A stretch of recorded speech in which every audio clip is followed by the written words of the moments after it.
माँ, annual function के लिए ये सूट बहुत सिंपल लग रहा है और मैं इसमें अच्छी भी नहीं लग रही। किसने बोला तू अच्छी नहीं लग रही? मेरी बेटी तो बिल्कुल इसमें राजकुमारी लग रही है। हाँ दीदी, अब तक का ये तुम्हारा सबसे अच्छा सूट है और इसमें तुम बहुत अच्छी लगती हो। वो सब तो ठीक है, पर मेरी सहेलियां बोल रही थी कि आज वो बहुत अच्छी बनकर आएंगी और मैंने तो मेकअप भी नहीं किया। ये मेरा 10th क्लास का एनुअल फंक्शन है, कहीं ऐसा ना हो कि मैं सबसे खराब बनकर जाऊं। क्योंकि सिमरन काफी गरीब थी इसलिए उसके पास ज्यादा कुछ नहीं था और अपनी माँ और बहन के समझाने पर वो सिंपल तैयार होकर स्कूल जाती है, जहां वो देखती है कि ग्राउंड में स्टेज लगा है और पूरा स्कूल सजा हुआ है। यहाँ तक कि सभी स्कूल की लड़कियां और टीचर काफी अच्छे से तैयार होकर आई है। और तभी सिमरन की एक दोस्त सपना उससे कहती है, क्या सिमरन, तू आज भी ऐसे ही बनकर आ गई यार? आज एनुअल फंक्शन था, आज तो अच्छी बन जाती, तुझे हमने पहले ही समझाया था। अरे सपना, कैसी बातें कर रही हो तुम? भूल गई क्या कि तुम्हारी दोस्त के पिताजी एक छोटे मोटे टेलर हैं? भला एक टेलर की बेटी हमारी बराबरी कैसे कर सकती है? तुम सारी लड़कियां यहाँ पर ग्रुप मीटिंग ही करती रहोगी या फंक्शन के लिए भी जाओगे? और सिमरन मैंने कहा था ना आज के दिन अच्छा बनकर आना, अपनी दोस्तों से कुछ सीखो। इस पूरे फंक्शन में तुम ही सबसे बुरी लग रही हो, जबकि फर्स्ट अवार्ड का इनाम भी तुम्हें ही मिलना है। आज के दिन तो अच्छी बनकर आती, स्टेज पर क्या ऐसे जाओगी?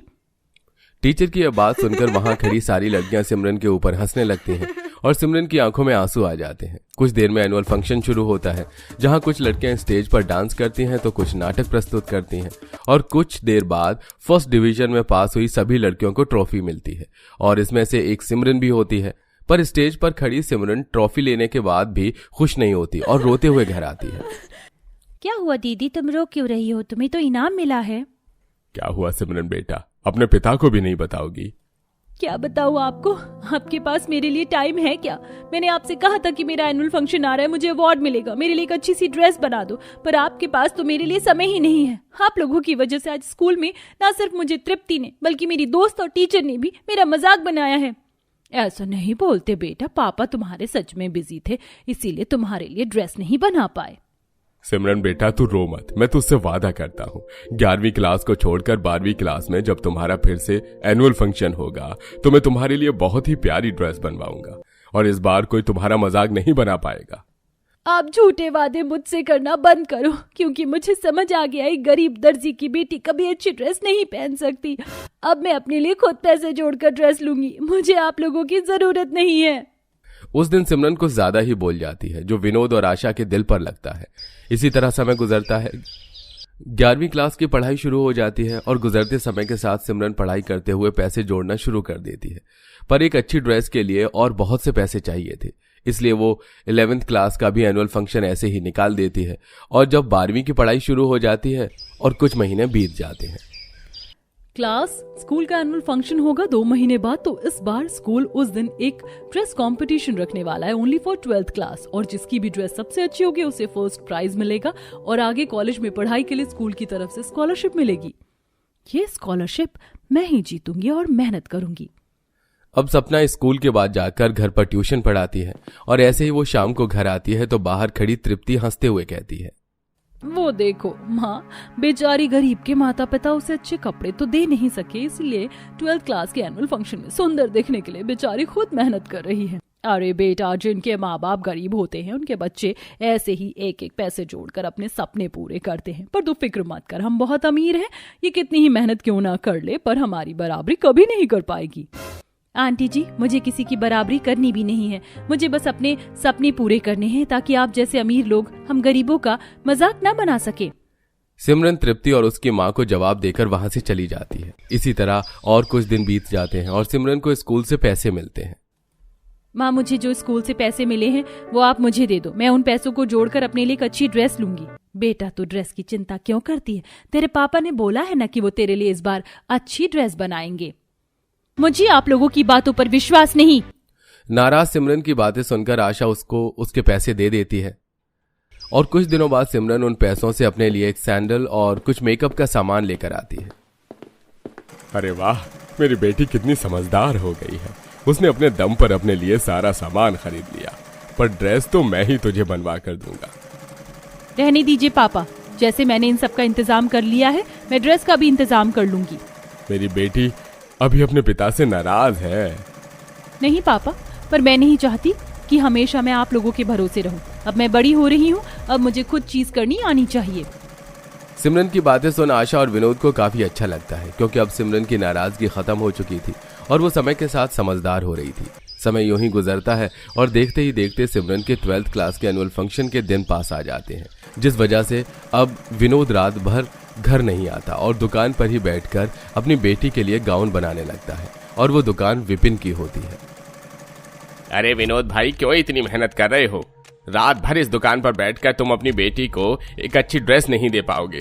देखना, इस बार भी स्कूल फंक्शन में मेरी बेटी सबसे अच्छी लगेगी। भैया, ये तो बहुत अच्छी बात है, पर मैं तो अपनी बेटी का सपना पूरा कर रहा हूँ ताकि इस बार कोई उसका मजाक ना बना सके। इतना बोलकर एक बार फिर विनोद सिलाई करने के लिए बैठ जाता है और विपिन मुंह बनाकर घर जाता है। अगले दिन विपिन अपनी बीवी और बेटी के साथ उसके एनुअल फंक्शन के लिए ड्रेस की शॉपिंग करने जाते हैं, तो वहीं सिमरन भी अपनी कजन के पास जाती है। देख, मेरा ये क्रॉप टॉप और लॉन्ग स्कर्ट बहुत महंगा है। अगर तूने 2 दिन से ज्यादा लेट किया तो तुझे 200 रुपए देने पड़ेंगे मुझे, और अगर खराब हुआ तो नया ड्रेस लूंगी तुझसे। तू फिक्र मत कर, मैं तेरी ड्रेस को अपनी ड्रेस से भी ज्यादा संभाल के रखूंगी। एनुअल फंक्शन के लिए सिमरन अपनी चचेरी बहन से ड्रेस लेकर घर आने लगती है और रास्ते में जानबूझकर विपिन अपनी गाड़ी उसके सामने रोकता है, जिस वजह से सिमरन के हाथ से ड्रेस नीचे गिर जाती है। हाँ, देखा तुमने इस डरपोक को? बेटा, मैंने तो वो भी देखा जो तुम नहीं देख पाई। गरीब अच्छे कपड़े पहन नहीं सकती, इसीलिए मांग कर ला रही है। पर देखो, हमने तो तुम्हारी ड्रेस डिजाइनर से बनवाई है। एक बेटी है जिसे अपने बाप पर विश्वास नहीं, और एक पिता है जो इसके लिए सारी रात बैठकर अपनी आंखें फोड़ रहा है। इतना बोलकर वो लोग वहां से चले जाते हैं, पर विपिन की आवाज सुनकर सिमरन को बहुत बुरा लगता है और वो नेहा को उसकी ड्रेस वापस कर देती है। मेरे पापा मेरे लिए बहुत मेहनत कर रहे हैं। अब वो चाहे अच्छे कपड़े बनाए या बुरे, मैं अपने एनुअल फंक्शन में वही पहन कर जाऊंगी। जिसको मेरा मजाक बनाना हो बना ले। देखते ही देखते एनुअल फंक्शन का दिन आ जाता है और विनोद अपनी बेटी को एक बहुत ही प्यारा गाउन देता है। तो कैसा लगा मेरी बेटी को ये ड्रेस? पापा, यह ड्रेस किसी प्रिंसेस ड्रेस से कम नहीं है। अच्छा, अब जल्दी से स्कूल चलो, लेट हो रहा है, फंक्शन शुरू हो जाएगा। मैं ये जल्दी से इसे पहन कर आती हूँ। उस दिन न सिर्फ अपनी ड्रेस देखकर सिमरन खुश होती है, बल्कि सिमरन की खुशी को देखकर उसके माता पिता भी काफी खुश होते हैं। कुछ देर बाद जब सिमरन अपने पेरेंट्स के साथ उस ड्रेस को पहनकर स्कूल में पहुंचती है, तो वहां खड़े सभी लोग हैरान हो जाते हैं। वाह सिमरन, तू हम सबसे अलग दिख रही है और तेरी ड्रेस सच में बहुत प्यारी है। सपना, मुझे तुमसे उम्मीद नहीं थी कि तुम इस बार इतनी अच्छी बनकर आओगी।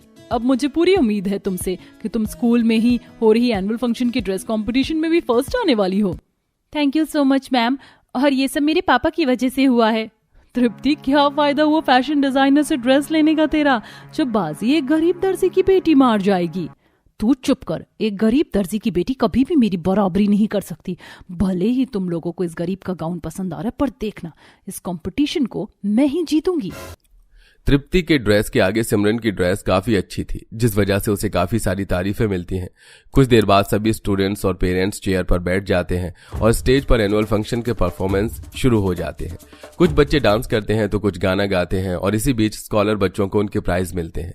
उसके बाद अंत में ड्रेस कॉम्पिटिशन शुरू होता है, जहां सारी लड़कियां एक एक करके रैंप वॉक करती हैं, और कुछ देर बाद प्रिंसिपल एक एक करके सभी का नाम लेती हैं, और इस ड्रेस कॉम्पिटिशन में सिमरन फर्स्ट आती है। मैं इस ड्रेस का सारा श्रेय अपने पापा को देती हूँ, जिन्होंने रात भर जागकर मेरे लिए इतनी प्यारी ड्रेस बनाई, और आज इस एनुअल फंक्शन में मुझे ये ड्रेस पहनाकर और मुझे जिताकर मेरे पापा ने साबित कर दिया है कि गरीबों के बच्चे भी अच्छी ड्रेस पहन सकते हैं और कुछ कर सकते हैं। स्टेज पर खड़ी होकर सिमरन अपने पिता की काफी तारीफ करती है, जिसे देख विनोद और आशा की आंखों में आंसू आ जाते हैं।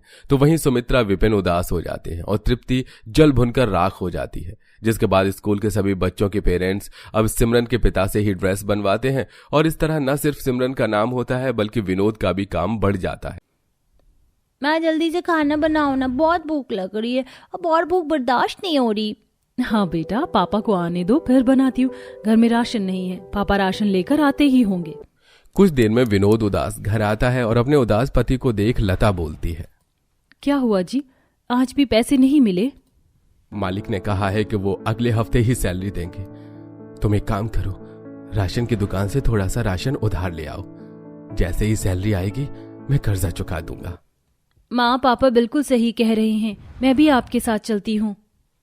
इस तरह पूजा अपनी माँ के साथ राशन की दुकान पर जाती है, जहां उधार का नाम सुनते ही राशन वाला भड़क उठता है। लता बहन, तुमने तो हद ही मचा दी है। हर महीने का ड्रामा है तुम्हारा। कभी भी तुम्हारे पति को टाइम पर सैलरी नहीं मिलती है, उधार ले जाती हो और किश्तों में पैसे चुकाती हो। आखिरी बार उधार दे रहा हूं, पर 1 किलो आटा से ज्यादा उधार नहीं दूंगा। राशन वाले की 4 बातें सुनकर लता अपनी बेटी के साथ घर आती है और अपने घर की ऐसी हालत देख पूजा को बहुत बुरा लगता है। कुछ देर में लता आटे में नमक मिलाकर सादी रोटी अपने परिवार के साथ खाने लगती है। तभी मानवी अपनी माँ से कहती है, माँ, कल तो मुझे स्कूल में ड्रेस के पैसे मिलेंगे, मैं उन पैसों से इस बार ड्रेस ही लूंगी। हाँ बेटा, ले लेना। तुम स्कूल की ड्रेस और जो भी कॉपी किताब की कमी है वो भी ले लेना। हम तुम दोनों के पैसे नहीं लेंगे, तुम अपने पैसों को संभाल के रखना। नहीं माँ, मुझे नए स्कूल ड्रेस की जरूरत नहीं है, क्योंकि मैंने पिछले ही साल नया ड्रेस बनवाया था। वो अभी 1-2 साल और चल जाएगा। मुझे जो कल स्कूल से पैसे मिलेंगे, आप उन पैसों से राशन वाले का कर्ज चुकाना और थोड़ा सा राशन ले आना ना। अरे नहीं बेटा, वो तुम्हारे पैसे हैं, हम बेटियों के पैसे नहीं ले सकते हैं। पापा, कब तक बेटियों के पैसे नहीं लेंगे? जब मैं बड़ी हो जाऊंगी तो मैं अपनी कमाई की पहली सैलरी से आप लोगों के लिए महीने भर का राशन भरवाऊंगी सबसे पहले। पूजा की बातें सुनकर विनोद को और लता को बहुत अच्छा लगता है। जहां एक तरफ पूजा अपने गरीब परिवार को हर चीज के लिए मेहनत करता देख रही थी, तो वहीं अमीर मधु छोटी छोटी चीजों की जिद करती है। मुझे कुछ नहीं पता, अगर महीने में 2 दिन स्कूल की छुट्टी हो जाएगी तो क्या हो जाएगा? आप लोग मुझे बाहर ले चलो, मुझे घूमना है, मतलब घूमना है। पापा ने वादा किया था। बहुत जिद्दी हो गई हो तुम। जरा अपनी पड़ोसन पूजा को देखो, वो कितनी समझदार है। मान जाइए ना, एक ही तो बेटी है हमारी। अच्छा ठीक है, हम चल लेंगे। जहां एक तरफ समझदार पूजा अपने गरीब माता पिता की परिस्थितियों को समझती है, तो वहीं अमीर मधु बस जिद करती है और देखते ही देखते दोनों अमीर गरीब पिता की बेटियां बड़ी हो जाती हैं। माँ, मेरा एडमिशन हो गया है कॉलेज में और मेरे कॉलेज का आधा खर्च सरकार उठा रही है और बाकी का मैं खुद देख लूंगी। ये तो बहुत अच्छी बात है बेटा। हाँ बहन, सच में बहुत अच्छी बात है। बेचारे गरीब लोगों की किस्मत में कहाँ कॉलेज लिखा रहता है। चलो, कोई तो कॉलेज पढ़ सकेगा। माँ, इसमें कॉलेज में एडमिशन तो ले लिया है, पर ये पढ़ नहीं पाएगी। ये आधे पैसे का भी जुगाड़ कहाँ से करेगी? सरकार तो बस आधे पैसे दे रही है, पूरे थोड़ी ना। मधु अपनी माँ के साथ गरीब पूजा और लता का मजाक बनाकर अपने घर में चली जाती है। अब जब पूजा अपने घर जाती है तो वो देखती है कि उनकी चारपाई टूट चुकी है। घर में पैसे नहीं और चारपाई को भी अभी टूटना था। मानवी बेटा, तू एक काम कर, तू इस चारपाई को खड़ा करके साइड में रख दे। अब जब तक ये ठीक नहीं हो जाती, हम सब नीचे जमीन पर ही सोएंगे। अपनी गरीबी और घर की लाचारी को देख पूजा बाहर नौकरी की तलाश में जाती है और काफी धक्के खाने के बाद उसे कॉलेज के ही एक छोटी सी कैंटीन में जॉब मिलती है, जहां वो कॉलेज के साथ पार्ट टाइम जॉब करने का फैसला करती है। समय यूं ही बीतता है और अब पूजा कॉलेज के साथ साथ एक छोटी सी जगह पार्ट टाइम जॉब भी करती है। ऐसी जब उसकी पहली सैलरी घर आती है तो पूजा उन पैसों से अपने लिए कुछ न लेकर सबसे पहले उन पैसों से घर के लिए दाल, चावल, आटा, चीनी ले आती है और चारपाई ठीक करने वाले मजदूर को बुलाती है।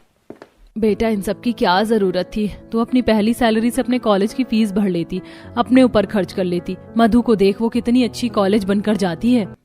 कोई बात नहीं माँ, दीदी को अपने पैसों से राशन लाना है तो उन्हें लाने दो। मैं तो जब कमाऊंगी तो अपने ऊपर ही उड़ाऊंगी। माँ, मधु बहुत अमीर है, उनके माँ बाप के पास पैसा है इसलिए वो उड़ा पाती है, पर मेरे माँ बाप के पास पैसे नहीं है। मैं बचपन से देखती आ रही हूँ कैसे मेरे माता पिता हर एक चीज के लिए मेहनत करते हैं। भैया, ये चारपाई कब तक ठीक हो जाएगी? बस 2 घंटे और लगेंगे। इस तरह पूजा अपनी पढ़ाई के साथ अपनी पार्ट टाइम जॉब से मिले पैसों से घर की छोटी छोटी जरूरत को पूरा करती है, तो वहीं मधु अपने घर वालों से पैसे लेकर पैसे उड़ाती है। ऐसे ही एक दिन, अरे पूजा, आज भी तो कॉलेज से कितनी जल्दी में निकल रही हो? आज तो कैंटीन की छुट्टी होगी ना? कैंटीन की छुट्टी कब से होने लगी? हमेशा कैंटीन खुली रहती है। अच्छा, मुझे जाने दो, लेट हो रहा है। यार पूजा, तू हमेशा कॉलेज से सीधा जॉब करने के लिए भाग जाती है। एक दिन छुट्टी कर लेगी तो क्या हो जाएगा?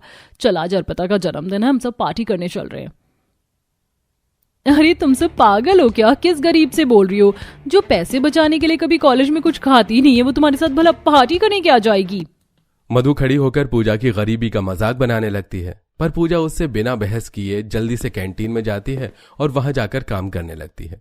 कुछ देर में मधु अपनी कुछ अमीर सहेलियों के साथ वहां आती है और मधु को काम करता देख उसे खाने का ऑर्डर करती है।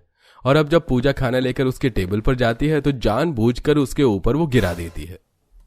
उप्स, सॉरी, गलती से गिर गई। कोई बात नहीं मधु, आज तुम्हें मेरी गरीबी का जितना मजाक बनाना है बना लो। देखना एक दिन तुम जिस अनाज को मेरे ऊपर गिराकर बर्बाद कर रही हो, उस अनाज के लिए तुम मुझसे मदद मांगने के लिए आओगी। पूजा बड़े ही प्यार से मधु को सुनाकर अपने काम पर लग जाती है और मधु गुस्से में वहां से घर आती है और अपने पापा से काम करने की बात करती है। जिसके बाद अशोक अपने कुछ दोस्तों से बात करके अपनी बेटी को एक अच्छी जगह नौकरी लगवा देता है।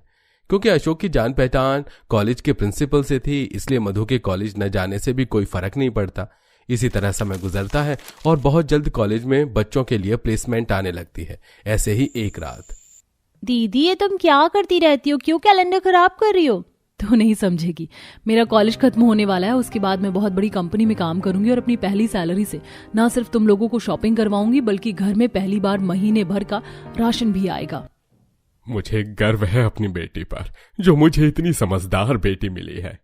इस तरह पूजा बड़ी बड़ी कंपनियों से आ रहे प्लेसमेंट में इंटरव्यू देती है और बहुत जल्द उसकी जॉब एक एमएनसी कंपनी में लग जाती है। समय यूं ही बीतता है और एक दिन, माँ ये देखो मेरी पहली सैलरी आ गई है, पूरे 50,000 रुपए। आज आप मेरे साथ चलिए, हम रिक्शे में भरकर महीने भर का राशन लेंगे। और मैंने सोच लिया कि मैं पापा के लिए और मानवी के लिए नए कपड़े लेकर आऊंगी। घर में स्त्री भी नहीं है, एक स्त्री भी लानी है और फ्रिज की भी तो कमी है। इतना बोलकर पूजा अपने पूरे परिवार के साथ बाहर जाती है और राशन की दुकान से पहले महीने भर का राशन ले लेती है। माँ जो जो राशन लेना था वो सब तो ले लिया, अब चलो कपड़ों की शॉपिंग कर लेते हैं। और मैंने ऑनलाइन फ्रिज ऑर्डर कर दिया है किश्तों पर, 2 दिन में घर में फ्रिज भी आ जाएगा। घर वालों के साथ शॉपिंग करके पूजा सारा राशन रिक्शा में रखकर घर लाती है। तो वहीं मधु भी शॉपिंग करके घर आती है, जहां अशोक मधु से कुछ पैसे मांगता है। मधु बेटा, तुम पिछले 6 महीने से काम कर रही हो, एक बार भी हमने तुमसे तुम्हारी सैलरी नहीं मांगी। एक बार तुम्हारी माँ ने बोला घूमने के लिए तो तुमने उसे मना कर दिया। आखिर तुमने सारे पैसे का क्या किया? इस वक्त मुझे पैसों की जरूरत है, मेरा काम नहीं चल रहा, घर कैसे चलेगा, घर में राशन भी नहीं है। नहीं मांगे तो अब क्यों मांग रहे हो? और राशन क्यों नहीं है घर में? पहले बताते तो मैं अपनी शॉपिंग ना करके राशन ले आती। देख रही हो सीता, तुम्हारी बेटी कैसे मुंह चला रही है। सारी गलती हमारी है, हमने इसे पैसे उड़ाने सिखाई, बचाने नहीं।